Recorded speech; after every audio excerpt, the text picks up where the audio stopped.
ஒருவேளை தேசிய கீதம் வந்து முதல்லயே இசைக்கப்படணும்னா, இந்த ஆளுநர் இத முதல்லயே செட்டில் பண்ணியிருக்கலாம். இஷ்யூவ கவர்னரையும், ஸ்பீக்கரையும் கூப்ட்டு, அவர் தகவல் தெரிவிச்சேன்றாரு. பேசியிருக்கலாம். முறையா அவர் பேசியிருக்கலாம் எனக்கு தெரிஞ்சு. ஒருவேளை அது இடையில ஒரு தரப்பில என்ன சொன்னாங்கன்னா, பிரதமரும் குடியரசுத் தலைவர் எஸ். குடியரசுத் தலைவரும் மற்றும் குடியரசுத் ஆளுநர்கள் தலைவரும், ஆளுநரும். ஆளுநர்கள் எல்லா மாநிலங்களிலும் ஆளுநர் உரை என்பது தேசிய கீதத்துடன் ஆரம்பிக்கப்பட்டு, தேசிய கீதத்துடன் முடிவடைகிறது என்கிறார்கள்.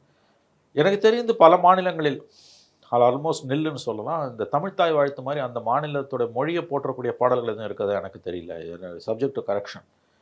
ஸோ இங்க இருக்கக்கூடிய இந்த நடைமுறை என்பது வந்து இதுதான்னும் பொழுது, இத ஒரு இஷ்யூ ஆக்கி ஆளுநர் வெளியேறுவது, உரையை படிக்காமல் வெளியேறுவது என்பது ஏற்புடையது அல்ல. ஏன்னா இன்னைக்கு என்ன நடந்தது?